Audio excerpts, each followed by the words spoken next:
Jamie, thank you. Welcome to out of Chicago. Nice to finally meet you in person. Nice to meet you in person, right? I've been meeting everyone that I've been seeing online and everything. So you're an Olympus Trailblazer. Correct. Yes, So how long have you been doing that for? So I've been in the program with Olympus for about 3 years now. I started off just kind of being socially active, and it's kind of how I got noticed by them and invited into the Trailblazer program. Awesome. About 3 years ago. 3 years ago. And what camera were you shooting at the time? At the time, I was shooting with an Olympus DSLR and had just, that's how I got noticed by them, was through that. And then I got rid of that camera when the EM5, the original EM5 came out. Okay. And I wholeheartedly ditched the DSLR, to use somebody else's catchphrase there, and jumped like 100% into mirrorless. So awesome. When that happened, that's pretty much when I got accepted into the program or brought into the program. So. Awesome. And you love the cameras, I'm assuming, right? Oh, There, yeah, just totally. the mirrorless whole, movement. Yeah, when the EM5 came out and I started using that, I just kind of got to a point where I realized that, in my mind, that I thought that was the future of photography. We didn't need the mirror box in there with everything flipping around, the mechanical issues, that might be involved with that. So Sure. I'm one of those people that likes to look towards the future and jump on and early adopt. So that's what I did. I totally agree. I just got a mirrorless that I've added on, got rid of my backup 7D camera. I still have my one, so I'm still holding on to it a little bit, but you can take baby steps sometimes. Sure. Oh yeah, totally. Yep. I'm definitely in agreement with you that it's moving all that direction. Right. Yeah.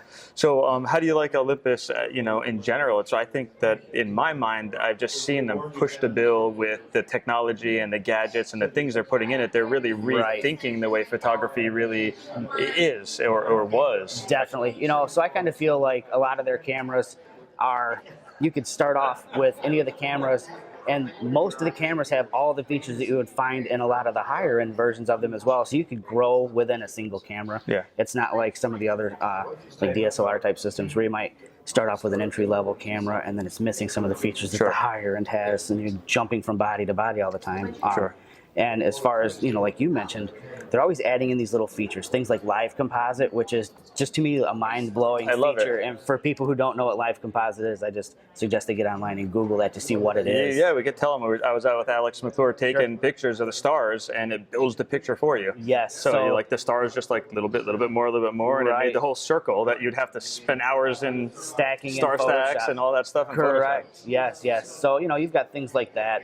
But that was a firmware upgrade, which I love. So Canon and Nikon could be doing this and putting features into it. They just don't. Right. And I don't understand why people wouldn't gravitate towards adding those kinds of things in, because while it's not something that you might use every day, just the fact that you can go out and make those incredible shots without having to have extra equipment or, do it in post, and it's all done right there. And what you end up with is a raw file that has that composite stack. So you've got all the leeway with the raw file plus the time.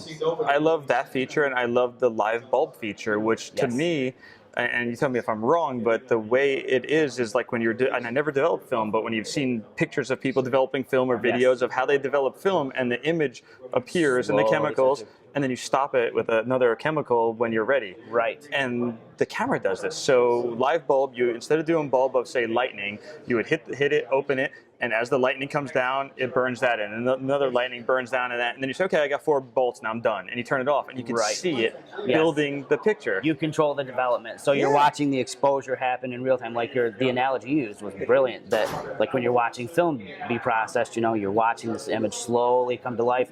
And when it's ready, you stop the process with another chemical. Here, you stop it. When I'm out with my 5D Mark III, I'm sitting there and I have to look at a blank screen and nothing's happening. And then, oh, it was wrong, do it again. Oh, it was wrong, do it again. It's so much trial and error where, again, Olympus is really reinventing the way photography was, not is, the way it was, because they're pushing it forward. And that's pretty cool stuff, I think. Yeah, I think they're taking advantage of a lot of the technologies that they're getting out of that old mindset with the traditional type of photography and adding in all, I'm going to say the bells and whistles, but that's what it is. You've got all these new features that people aren't normally thinking of with it to do in camera, and they're doing them. So I'm pretty excited with that. What did I do? I borrowed Alex's EM10, and we went hiking, and I was like, I'm not carrying all my DSLR stuff because I'm going to die. I have a bad knee, I have a bad back, and everything, and so I'm like, I have to carry a full pack. The think tank bags aren't coming, so I borrowed the EM10, had it right here, clipped onto my backpack, and I was able to do time lapses in the camera and everything right there. So I loved it, and it was cool. And that was a year ago, actually, this week, because I just saw my Facebook pop up and say, hey, this picture was a year ago. So it was a year ago that I've been doing this research for mirrorless and different things, and I've tried the EM10. It's a little small for my hands. Right. And then I just tried this one. Tell me a little bit about this. This is the EM5 That's Mark the EM5 II. Mark II, and the one that I'm carrying right now actually has the optional battery grip and trigger grip on it. So you've got, it's a two-part grip. Part of it right here is you have the shutter release. The optional part is the battery, so you've got an additional battery to it that also comes with, you know, another shutter release and some extra function buttons. And for people who are used to, I think they're called like a J-frame design, you know, where the camera curves around DSLR style, they would probably appreciate this design, you know, more than maybe something like the EM10 where it's a lot smaller.